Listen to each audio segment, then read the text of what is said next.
आदाब खबरनामे में आपका खैर मकदम है। मैं हूं सबिया खान। सबसे पहले अहम खबरों की सुर्खियां। लोकसभा में ऑपरेशन सिंदूर पर वज़ीर-ए-आज़म नरेंद्र मोदी का बयान। कहा, दुनिया के किसी लीडर ने नहीं कराई जंगबंदी। पाकिस्तान खुद भारत की फौजी ताकत के सामने झुका। वज़ीर-ए-आज़म ने कांग्रेस से भी किए तीखे सवाल।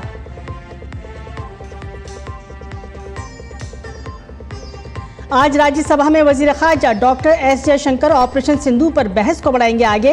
कल वजीर दिफा राजनाथ सिंह और अपोजिशन लीडर मल्लिकार्जुन खड़गे समेत कई अरकान ने बहस में लिया हिस्सा।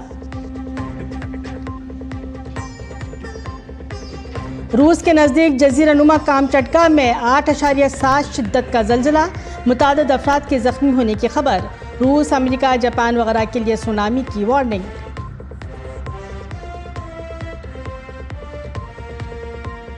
आज शाम 5:40 पर श्रीहरिकोटा से लॉन्च होगा Bharat America super satellite Nisar. पूरी जमीन पर रखेगा नजर। NASA ISRO synthetic aperture radar. India को मिलेगा बेहतर डेटा।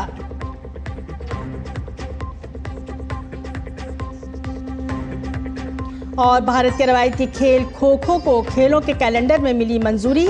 मकबूलियत के एक नए दौर का हुआ आगाज।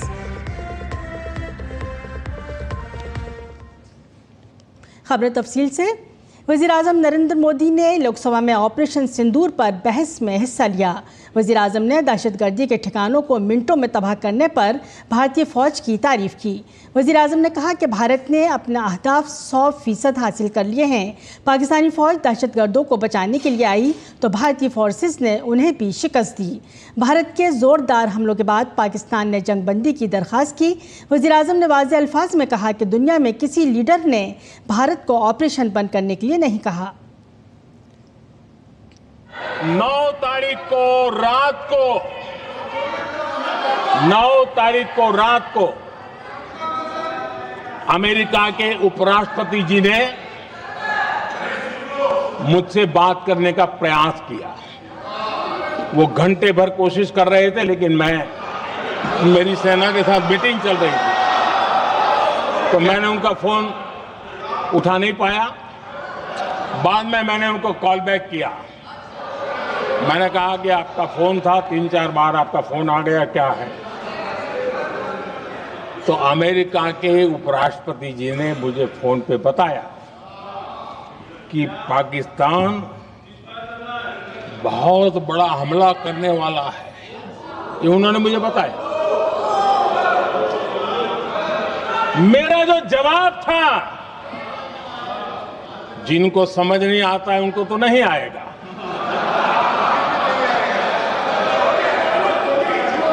मेरा जवाब था, अगर पाकिस्तान का ये इरादा है तो उसे बहुत महंगा पड़ेगा। ये मैंने अमेरिका के उपराष्ट्रपति को कहा।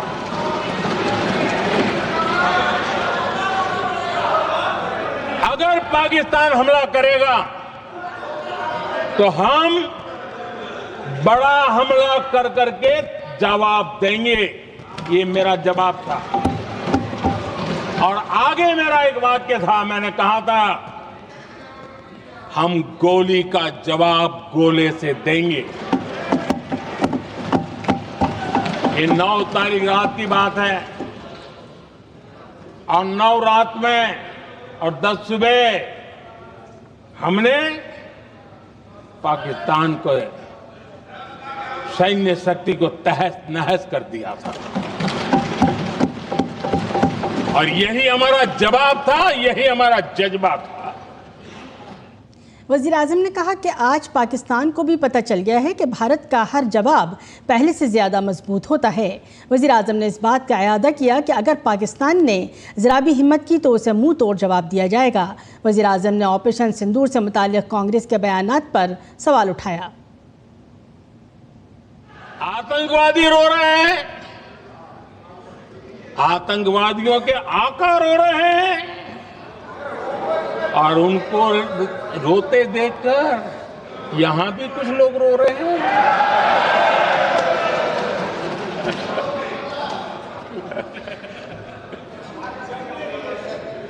अब देखिए, सर्जिकल स्ट्राइक चल रही थी, उसके बाद उन्होंने एक खेल खेलने की कोशिश की, बात जमी नहीं। एयर स्ट्राइक हुई तो दूसरा खेल खेलने की कोशिश की, वो भी जमी नहीं। जब ये ऑपरेशन सिंदूर हुआ तो उन्होंने नया पैंतरा शुरू किया। और क्या शुरू किया? रोक क्यों दिया? पहले तो मानने को तैयार नहीं थे, अब कहते रोक क्यों दिया? वारे बयान बहादुरों,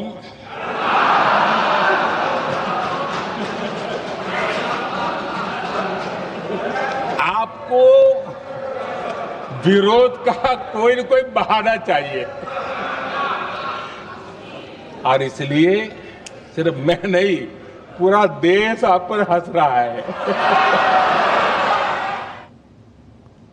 वज़ीर-ए-आज़म ने कांग्रेस के एक रुकन के ऑपरेशन सिंदूर को तमाशा करार देने वाले बयान को याद किया। वज़ीर-ए-आज़म ने उसे पहलगाम हमले के मुतासरीन की तौहीन करार दिया। सर्जिकल स्ट्राइक पर उठाए गए सवालात का हवाला देते हुए वज़ीर-ए-आज़म ने कहा कि कांग्रेस इशूज़ के लिए पाकिस्तान पर मुनहसिर हो गई है। 16 घंटे से जो चर्चा चल रही है, दुर्भाग्य से, प्लीज बैठिए, दुर्भाग्य से सुनिए जवाब। कांग्रेस को पाकिस्तान के मुद्दे इंपोर्ट करने पड़ रहे हैं।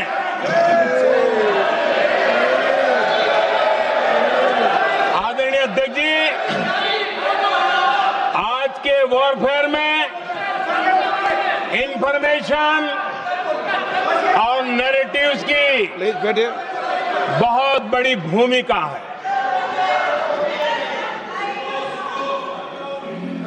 नैरेटिव घड़ करके, एआई का भी भरपूर उपयोग करके सेनाओं के मनोबल को कमजोर करने के खेल भी खेले जाते हैं। जनता के अंदर अविश्वास पैदा करने के भी भरपूर प्रयास होते हैं। दुर्भाग्य से कांग्रेस और उसके सहयोगी पाकिस्तान के ऐसे ही प्रपंच के प्रवक्ता बन चुके हैं। कांग्रेस पर पाकिस्तान को क्लीन चिट देने का इल्जाम लगाया। वज़ीर-ए-आज़म ने कहा कि पहलगाम दहशतगर्दाना हमले पर कांग्रेस और पाकिस्तान के मुतालिबात एक जैसे हैं। कांग्रेस के लोग इंतजार कर रहे थे, कुछ तो गड़बड़ होगी यार, मोदी मरेगा, कहीं तो फंसेगा।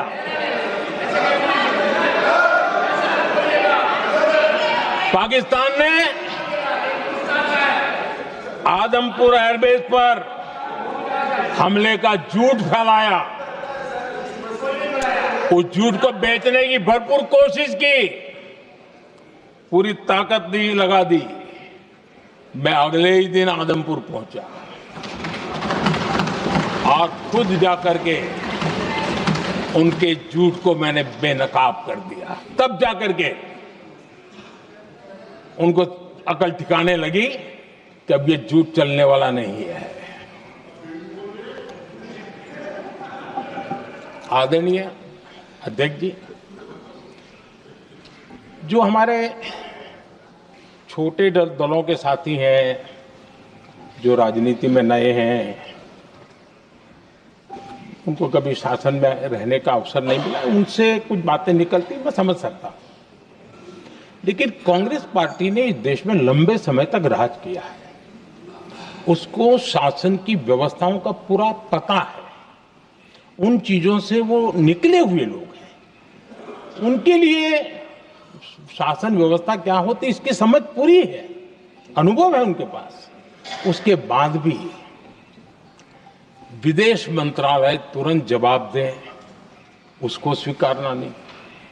विदेश मंत्री जवाब दे, इंटरव्यू दे, बार बार बोले, उसको स्वीकारना नहीं। गृह मंत्री बोले, रक्षा मंत्री बोले, किसी पर भरोसा नहीं।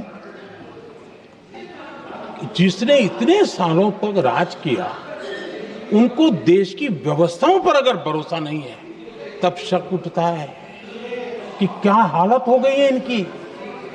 आदरणीय अध्यक्ष जी, अब कांग्रेस का भरोसा पाकिस्तान के रिमोट कंट्रोल से बनता है और बदलता है। पहलगाम दहशतगर्दाना हमले के जवाब में भारत के मजबूत और कामयाब ऑपरेशन सिंदूर पर आज राज्यसभा में खुसूसी बहस जारी रहेगी। वज़ीर ख़ारजा डॉक्टर एस जयशंकर ऐवान बाला में ऑपरेशन सिंदूर पर बहस को आगे बढ़ाएंगे। बहस के पहले दिन वज़ीर दिफा राजनाथ सिंह और अपोजिशन लीडर मल्लिकार्जुन खड़गे समेत कई अरकान ने बहस में हिस्सा लिया। वज़ीर दिफा राजनाथ सिंह ने ऑपरेशन सिंदूर पर खुसूसी बहस का आगाज़ करते हुए कहा कि भारत की अंदरूनी और बैरूनी सलामती को यकीनी बनाने में मुल्क की दिफाई अफवाज के किरदार की जितनी तारीफ की जाए इतनी कम है। वज़ीर दिफा ने दहशतगर्दी के खिलाफ मोदी हुकूमत की ज़ीरो टॉलरेंस पॉलिसी पर तफसील से बात की। हुकूमत ने एक बार फिर पार्लियामेंट में वाज़ेह किया कि भारत ने पाकिस्तान के कहने पर ऑपरेशन सिंदूर को रोका था। इसमें किसी मुल्क का कोई किरदार नहीं है।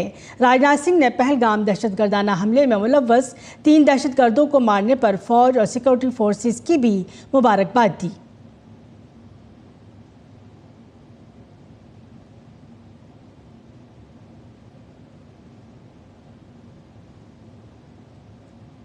राज्यसभा में ऑपरेशन सिंदूर पर खुसूसी बहस के दौरान मल्लिकार्जुन खड़गे समेत अपोजिशन लीडरों ने इस मामले पर हुकूमत को घेरने की कोशिश की, लेकिन हुकूमत ने अपोजिशन के हर हमले का जवाब मुंह तोड़ जवाब दिया।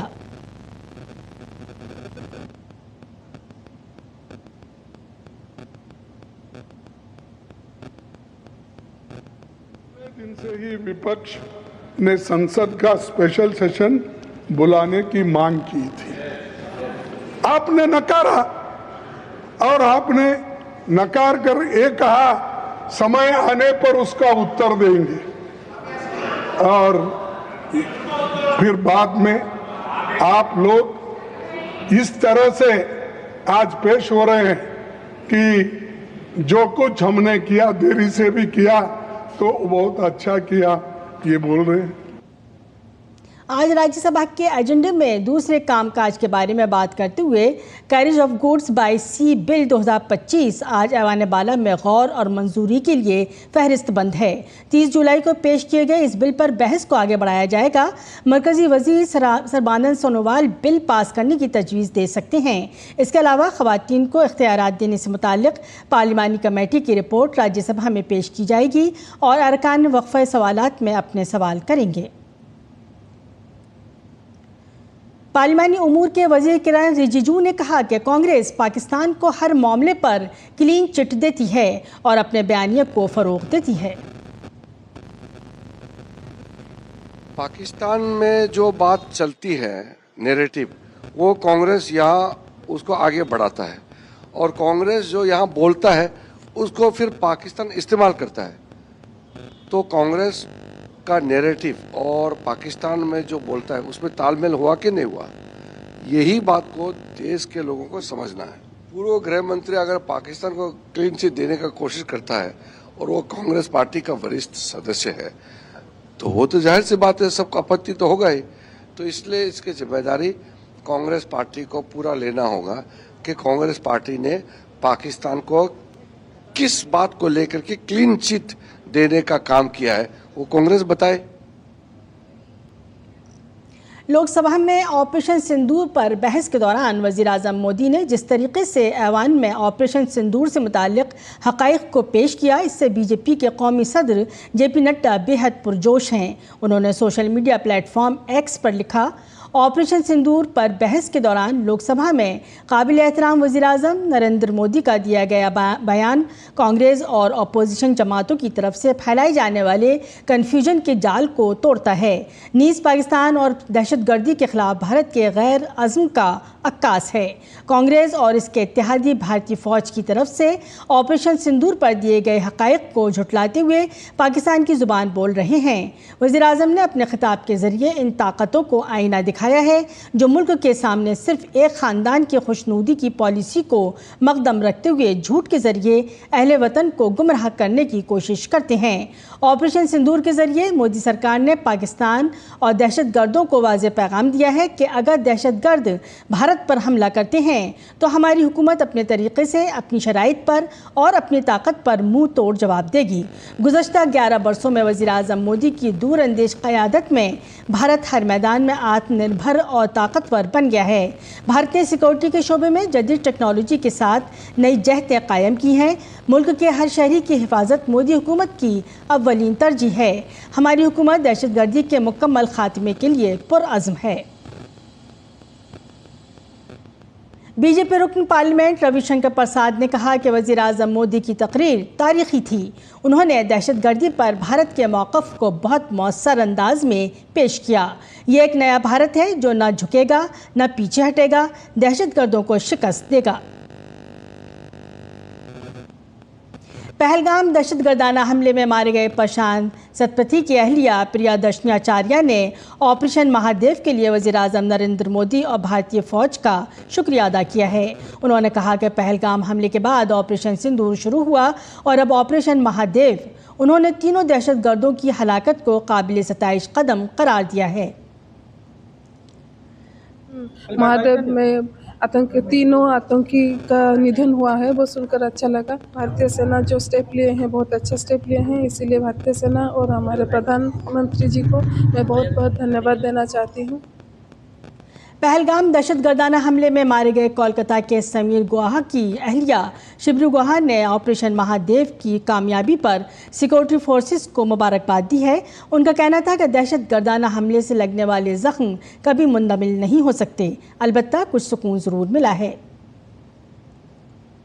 इतना बड़ा लॉस हमारा हस्बैंड और मेरा बेटी का पिताजी, मतलब हम दोनों बहुत बड़ा चीज खोए हैं।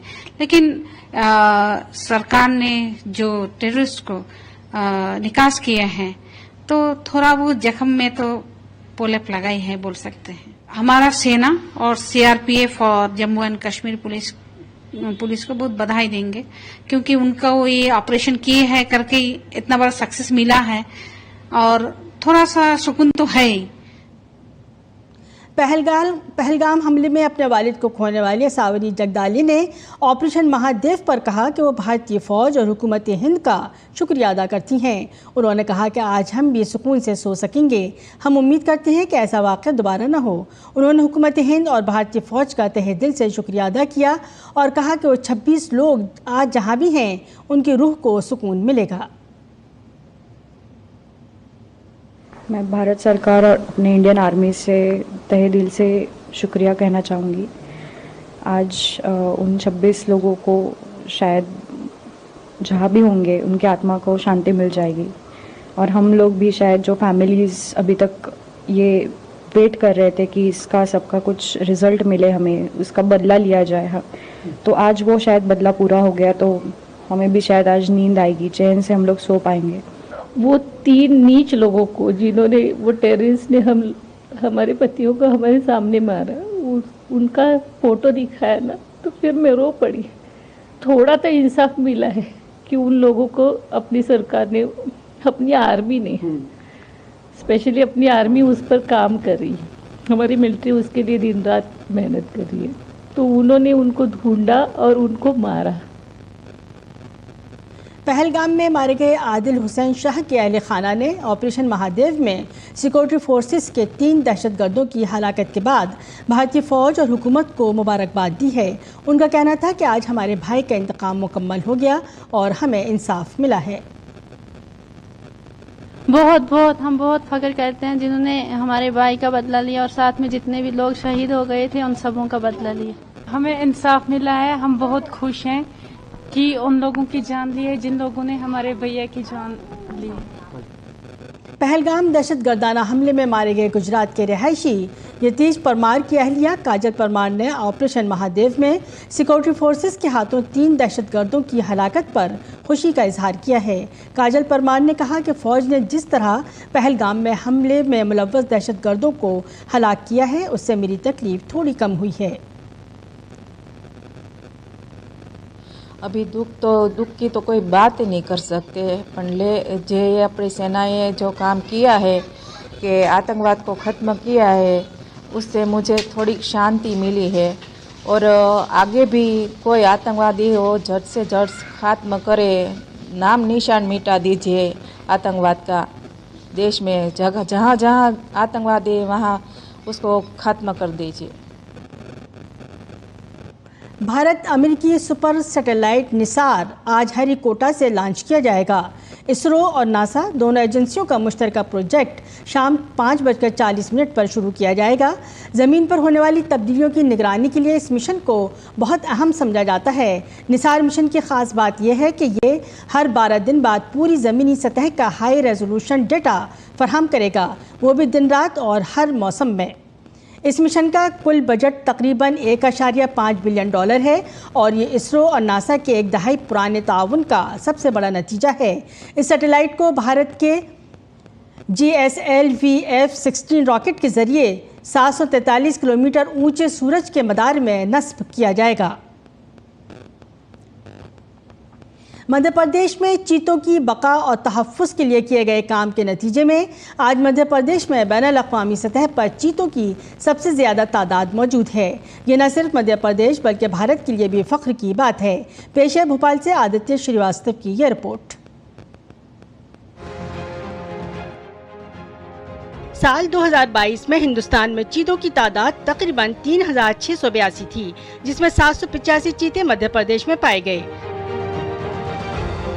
मध्य प्रदेश में 9 टाइगर रिजर्व में हैं। इनमें कान्ह-हिक्सली, बांधवगढ़, पेंच, पतरा, सतरपुरा, संजय दुबड़ी, नौरादेही, माधव नेशनल पार्क और डॉक्टर वैष्णु वाकनकर टाइगर रिजर्व यानी रातापानी शामिल हैं। मध्य प्रदेश के बांधवगढ़ टाइगर रिजर्व में सबसे ज्यादा हैं। ये मध्य प्रदेश का सबसे पसंदीदा टाइगर रिजर्व है। पन्ना एक ऐसी जगह है जो बाघ संरक्षण के लिए के दृष्टिकोण से एक अपनी अलग पहचान बनाता है। 2009 में जैसे आपको पता है कि पन्ना में पूरे टाइगर ख़त्म होने के बाद ये एक अंतर्राष्ट्रीय स्तर पर एक मॉडल के रूप में पन्ना टाइगर रिजर्व ने ये दुनिया को दिया है कि बाघ संरक्षण की दिशा में किस प्रकार से प्रयास किए जाए। मध्य प्रदेश के सभी टाइगर रिजर्व में 5 सालों में भारतीय सैयाहों की तादाद 7,38,637 और गैर मुल्की सैयाहों की तादाद 85,742 थी। इस तरह कुल 8,24,379 सैयाहों की तादाद रही। 5 सालों में टाइगर रिजर्व की तकरीबन 61 लाख रुपए की आमदनी हुई है। चीता जैसा एक तरह से ये जो नया प्रयोग हुआ है, ये प्रयोग अभी तक की सारी हिस्ट्री में हर जगह फेल हुआ है। अगर पास हुआ तो हमारे फॉरेस्ट डिपार्टमेंट के माध्यम से मध्य प्रदेश सरकार के यहाँ ये प्रोजेक्ट सफल हुआ है और यशस्वी प्रधानमंत्री के माध्यम से ये जो एक नया एक दौर आया है, जिस दौर के बलबूते पर अब हमारा जंगल समृद्ध हुआ है। मध्य प्रदेश में टाइगरों के तहफ़्फ़ुज़ के लिए भी कई इक़दाम किए जा रहे हैं। टाइगर रिजर्व को वसअत देने के साथ इन इक़दामात के नतीजे में मध्य प्रदेश में टाइगरों की तादाद में इजाफा हुआ है और ये मुल्क में सबसे ज्यादा तादाद वाली रियासत बन गई है। अंतर्राष्ट्रीय बाघ दिवस मनाने का निर्णय साल 2010 में 29 जुलाई को रूस में हुए बाघ सम्मेलन में लिया गया था। दुनिया भर में वो देश जहां बाघ हैं, ऐसे 13 देशों ने आपस में वादा किया था कि 2022 तक बाघों की संख्या को दोगुना कर देंगे। मध्य प्रदेश ने भारत के उस लक्ष्य को पाने में महत्वपूर्ण भूमिका निभाई है।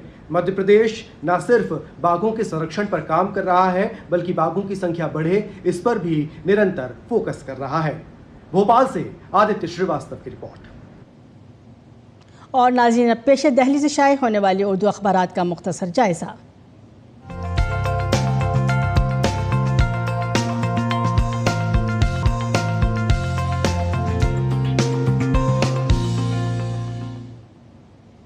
इब्तिदा करते हैं रोज़नामा इनकलाब से, जिसने अपने अहम खबर की सुर्खी इस तरह बनाई है।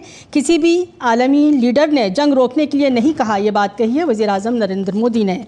और दूसरी अहम खबर की सुर्खी इस तरह है, इसराइल ने गज़ा में जंगबंदी समेत दीगर शराइत पर अमल न किया तो फ़लस्तीन को बतौर रियासत तस्लीम कर लेंगे, ये बात कही है बरतानवी वज़ीर आज़म ने।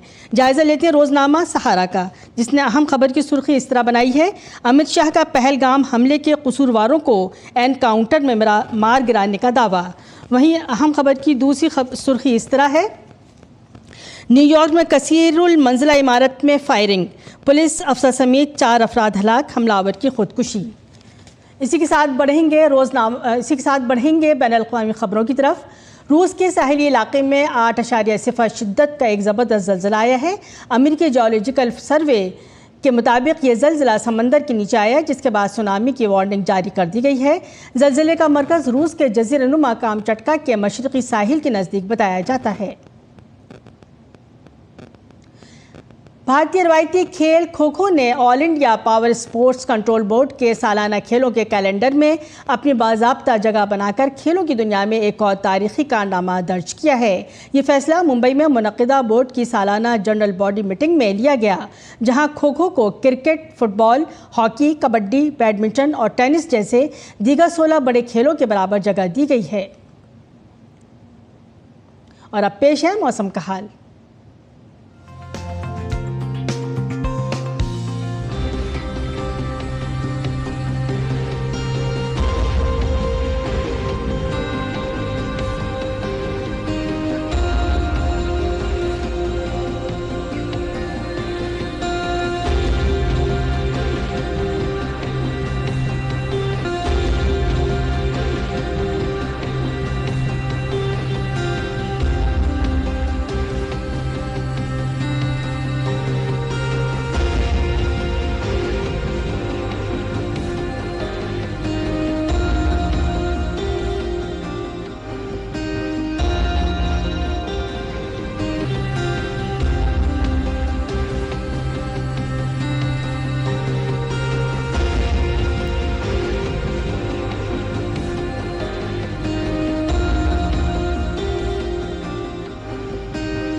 और यहीं पर खबरनामे का ख़त्म करते हैं। इजाज़त दीजिए, आदाब।